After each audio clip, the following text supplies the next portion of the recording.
Assalamualaikum warahmatullahi wabarakatuh. Hi friends, welcome back to my YouTube channel. Di video aku kali ini aku bersama dengan dua orang wanita. Apakah Anda wanita? Mereka memiliki dua profesi yang berbeda. Apa aja profesinya? Kita tanya langsung. Sekalian juga perkenalan. Ada Ibu siapa? Ibu Tri. Majuan ngomongnya yang kenceng. Ibu Tri. Yang pertama ada Ibu Tri. Ibu Tri adalah seorang kapiten Aku mengajar.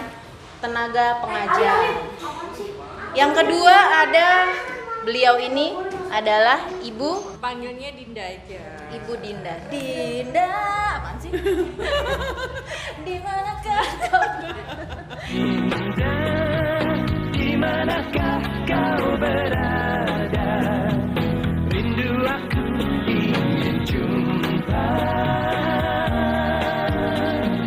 Meski lewat nada. Dinda ini adalah seorang Ibu rumah sakit jiwa. Itu dia, ketidakwarasan dan kewarasan di masa pandemi ini emang beda tipis friends. Jadi apa sih yang menarik dari mereka ini? Kita tanya langsung. Dimulai dari siapa? Sweet dulu coba. yang didewakan. Salah. Yang di dewa. Ibu ini adalah seorang tenaga pendidik, tenaga pengajar, sama aja Bambang. Guru, Maimunah mana Maimunah? pahlawan tanpa tanda jasa. Lebay banget. Kalian gue emang friends. Kok gue? Lu maaf saya. Ibu ini adalah pengajar, guru. Kenapa sih Ibu lebih pilih jadi guru? Pertama itu karena awalnya ya memang aku senang sama anak kecil gitu. Nah, Sama senang kamu banget, ya. senang. Senang sama anak kecil. Terus Senang sama anak kecil dari zaman dulu waktu sebenarnya impian aku yang udah lama-lama banget gitu. Jadi dari dulu kalau zamannya waktu kerja itu di batin tuh sering banget gitu. Aduh, aku pengen banget punya sesuatu ilmu yang bermanfaat. bukan punya taman kanak-kanak kayak gitu. Terus punya ya gitulah. Pokoknya aku memang dari dulu emang seneng banget ngumpul sama anak-anak gitu aja. Aku suka banget kumpul sama kalian. Masa Udah tercapai apa gimana? belum. Belum, kita doain Bang, siapa tahu ada yang mau bikin TK. Ini diserahkan aja di bawah asuhan dari Ibu Tri ini. Ibu adalah seorang guru. Ada cerita lucu, kisah-kisah menarik atau apa ya yang pernah dialami selama jadi guru nih yang paling berkesan itu apa? Punya murid itu entah bukan dia tidak bisa ngomong, cuma karena kalau sama orang itu adaptasinya memang lama. Jadi sama siapapun gitu ya, kecuali sama mamahnya baru dia mau Cuman ngomong. sama mamahnya mau Cuma ngomong? sama mamanya. Tapi kalau sama yang lain dia nggak mau ngomong. Jadi sempat waktu itu mengajar di suatu tempat gitu, sampai kepala sekolahnya bilang gitu kan, Putri, kalau Putri bisa bikin dia sampai ngomong, jago gitu kan. Jadi kita udah kayak gimana gitu biar dia mau ngomong sama kita tuh nggak bisa. Tapi bukan memang apa nggak bisa Punya bicara dalam artian keterlambatan, difabel kan? Enggak. Cuma memang nggak mau ngomong gitu sama siapapun. Nah, akhirnya suatu hari aku tanya, kakak, cuma itu aja aku senangnya minta ampun. Kakak sudah selesai belum? Belum, Bu. Itu aku mau jawab. Aduh, aku senangnya minta ampun. Nah, itu yang berkesan banget sampai saya. Itu kejadian Sampai berapa sekarang. tahun? Berapa tahun yang lalu tuh kejadian? 9 tahun yang lalu lah. Berarti anak itu sekarang Awal-awal ngajar malah. Awal-awal Oh, ngajar. pas awal ngajar malah punya pengalaman yang eksotis banget ya. mengajar anak yang hanya mau berbicara dengan sebenarnya anaknya ini juga kayaknya cuma mau bicara sama mamanya dulu, dia nggak mau ngomong, tapi ternyata sekarang udah mau ngomong ya. Apa tetap enggak ya? Kayaknya sih tetap enggak, sama saya tetap nggak mau ngomong. Terus juga untuk Putri nih sebagai guru, gimana sih pengalamannya mengajar, atau ibu tuh pengennya gimana sih yang terbaik buat anak-anak di masa pandemi ini, seperti apa gitu metode pengajaran yang menurut ibu tuh tepat gitu? Aku sih sebenarnya juga senangnya itu kalau pengajaran dalam pandemi ini ya. Senangnya tuh membuat satu project, membuat project tapi materi dapat gitu, materi dapat dibanding harus banyak catatan sebenarnya gitu. Aku lebih senang. Iya, kadang anak kan nggak semuanya senang nulis loh. Nah, Capek. latihan tetap latihan karena kan memang itu kan buat latihan anak-anak kalau menghadapi ujian gitu kan ya, itu tetap Kurikulumnya tetap dapat, tapi funnya juga dapat, pengennya gitu aku ya. lebih senang gitu membuat suatu project gitu. Nah, di masa pandemi itu nggak perlu dipaksain harus sampai bener-bener paham pinter gitu anak-anak. Kayak ada sebuah kasus di daerah Tangerang, seorang anak saking dia tuh katanya nggak serius ya, menurut ibunya dia tuh nggak serius belajarnya, kelas 1 SD dibunuh oleh ibu kandung. Maksud saya ini anak ini dibunuh sama ibu kandungnya sendiri, dipukul gitu loh, friends gitu. Jadi itu tadi di masa pandemi nih ya, kewarasan sama kegilaan tuh udah beda tipis banget, friends. Kita nggak pernah tahu, kelihatannya waras-waras aja, tapi pas saat emosi cuman gara-gara anak nggak bisa ngerjain tugas atau apa. Jadi sebenarnya sih jangan terlalu dibebanin ya. Sekolah anak aku, dia cuma dikasih tugas sekali aja dari handphone, dikasih tugas, anak-anak nanti mencatat apa aja tugasnya, dikerjakan di lembarnya, terus yang perlu dikumpulkan tuh melalui foto dikirim ke gurunya. Jadi memang sama sekali tidak ada pertemuan tatap muka gitu, tapi proses begitu kan ada juga mungkin di beda sekolah halnya lain lagi gitu. Gimana tuh kalau di sekolahannya? Kalau di sekolah sih untuk khususnya kelas 4 ya. Kelas 4. Itu untuk metode sekarang sih udah enak banget menurut kita. Jangan ini karena ada Nggak, serius, bukan karena ada walasnya ya di ini. sini. Jadi dia agak takut gemeter gitu dia ngomongnya. Takutnya anaknya nilainya lebih jelek gitu.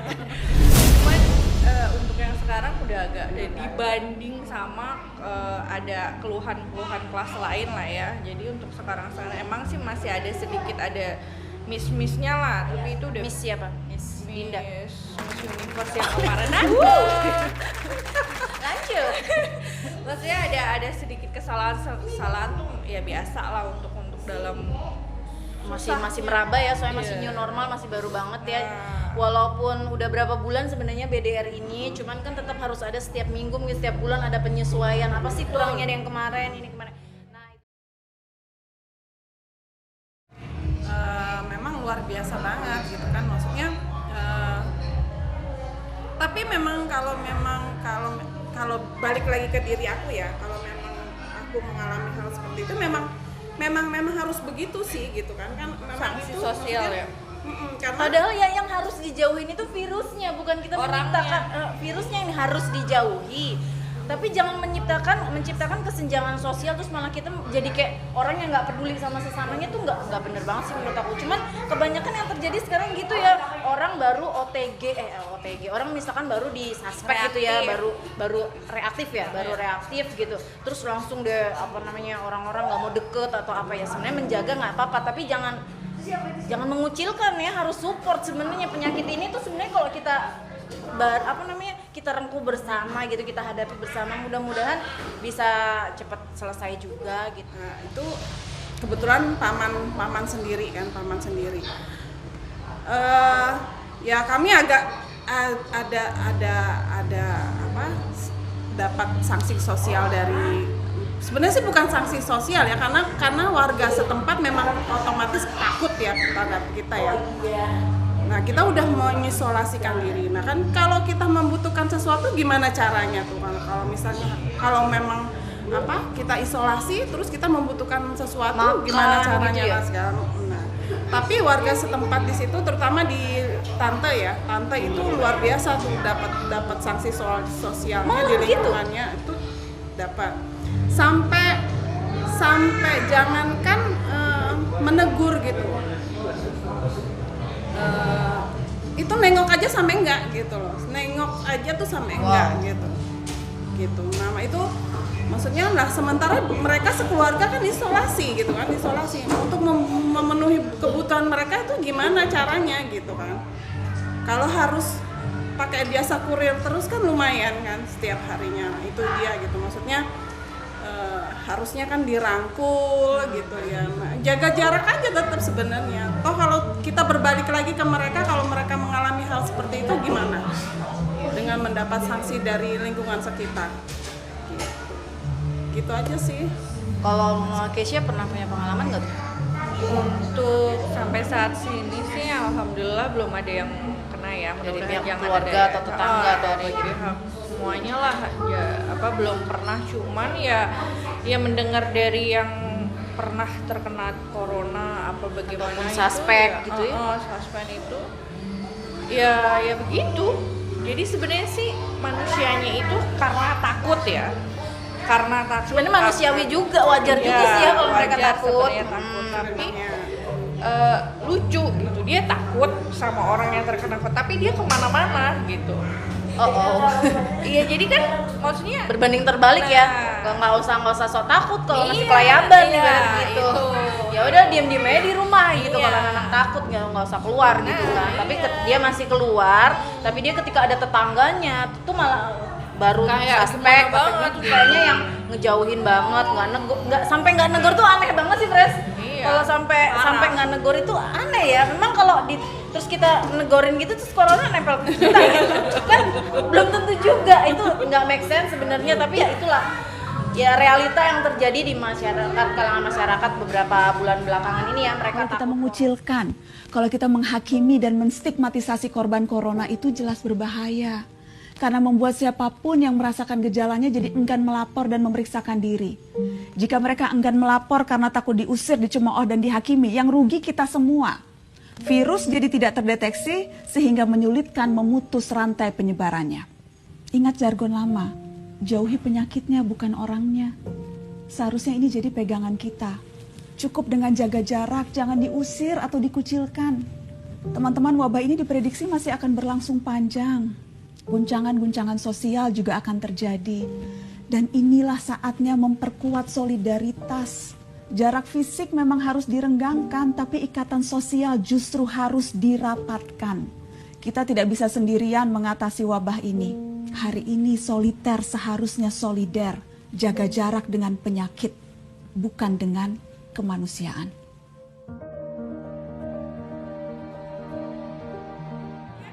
Selama orang Indonesia ini tidak bisa mematuhi apa yang sedang terjadi sekarang, ya selamanya akan begini terus. Itu kayaknya aja. siklusnya nggak berhenti ya, nggak ada pemutusan siklus, Friends. Karena ya udah orang-orang ya seperti itu deh, tetap Intinya dengan- cuma dari diri sendiri aja sih. Maksudnya kalau misalnya menyalahkan pemerintah yang begini, yang begitu, yang peraturannya yang begini, yang begitu, ya selama dari diri sendiri, dari kitanya itu tidak bisa mematuhi, nggak bisa aware, nggak bisa apa, cuek-cuek aja, ya sampai kapanpun ya akan seperti ini terus, begitu aja. kadang-kadang bener ya Bu ngomongnya. Iya, kadang-kadang bener loh. Luar biasa. Ibu harapannya apa? Bener nih, lebih bener lagi kita dengerin. Belum ngomong. Belum apa? Pikirnya udah terus. Ya maksudnya ya cepat berakhir lah pokoknya. Amin. Udah kangen juga sama anak-anak, udah kangen juga ngajar di sekolah. Ya, yang sekarang terjadi itu karena new normal, menetapkan new normal ini pun juga pemerintah karena dari masyarakatnya juga yang kemarin kan sempet kan PSBB dan segala macam gitu kan ya, tapi kan tetap aja nggak berhasil kan gitu. Iya, Maksudnya nggak akan berhasil, akhirnya, makanya sampai kapanpun. Nah, sampai akhirnya new normal lah, dibuka lah ini itu satu-satu gitu. Mudah-mudahan cepat berlalu juga ya doa. Maksudnya kita semua punya doa yang sama, seluruh Indonesia, seluruh warga di dunia pasti punya doa yang sama agar pandemi ini cepat berakhir, semua berjalan normal. Tapi kalaupun memang kita harus hidup berdampingan dengan corona, ya tetapnya kita menjaga diri Intinya sendiri sekarang sih. gini, mindsetnya tuh yang dirubah. Oke. penting nih friend. Kita bicara mindset. Mindset yang sekarang dirubah. Coba Kalau aku sekarang dulu hari apa? hari Kamis Pantesan malam Jumat friends. Ya baru Allah. makan Kamboja. Nyai abis makan apa? Kamboja. Serem. Ini serem banget. Berat obrolannya anak kecil, pokoknya nggak usah nonton, ini sesinya berat. Terus lanjut. Jadi kalau dulu mindsetnya ya gimana caranya kita nggak kena corona. Maksudnya wah gimana gitu ya, maksudnya sekarang nggak bisa. Bisa aja gue sekarang itu positif. Iya, betul banget. Nggak Lo kelihatan. positif misalkan nih. Nah, bukan garis 2 ya friends. Dalam artian positif corona. Bisa aja gitu loh. Tapi gimana caranya sekarang tuh gimana caranya hidup gue tuh bisa sehat. Yang aku bilang mindsetnya itu yang dirubah karena kita nggak tahu, maksudnya orang yang positif berkeliaran pun banyak sekarang. Karena kalau zaman dulu awal-awal tuh kan positif masuk karantina. Sekarang kan yang positif yang penting lo masih sehat, ya udah isolasi mandiri. Isolasi mandiri bagi yang mematuhi, ya kan? Yang tertib. Kalau yang bodo amat ya udah bodo amat, orang gue sehat kok, maksudnya bodo amat lah gitu. Dan dirinya adalah pembawa. Ya. Carrier sebenarnya, Nah, tapi sebenarnya yang carrier. ada ya carrier yang sadar diri, ada yang nggak sadar diri Nah, misalnya. sekarang banyak yang seperti itu. Jadi udah bener-bener complicated ya. Bahasa Inggrisnya luar biasa. Ya Allah, ini omongan mama tapi berat banget. Iya. Segala complicated, Segala corona, mindset ya. Mindset Ini ya apa Allah. ini berada di mana sih kita? Cilodong apa di mana nih? Cilodong apa Pondok Indah ini? Ya udah, makasih banget buat Mama Kesha atau Ibu Dinda, Ibu Tri juga atas kehadirannya di pojok bicara, bercanda, bercerita. Mau gimana lagi? Mau nggak mau kita emang harus hidup berdampingan dengan Iya. si Mas Corona ini. Oke friends, sekian dulu. Ingat, apa? It's okay. Oke, bisa nggak Kek? Sini Kek. It's okay not to be okay gitu. Ada anaknya? Gak bisa. Alin bisa nggak? Bisa. Ada anak saya, tunggu. Anak saya. It's Kecepatan. Oke, bilang gimana maksudnya? Iya, pelan-pelan tapi ya. Ayo sini. Kenalan nih Tabina namanya friends. Udah pernah kenal. Ayo, it's okay gimana? It's okay. Diam. Ayo. Mama. Ayo, cepat. Mama kan bisa. Ya ayo Alin ngomong. Mama juga tapi. Ya 1 2 3. It's okay not to be okay as long as you are not giving up. Terus Andra cabut dulu ya. Assalamualaikum warahmatullahi wabarakatuh.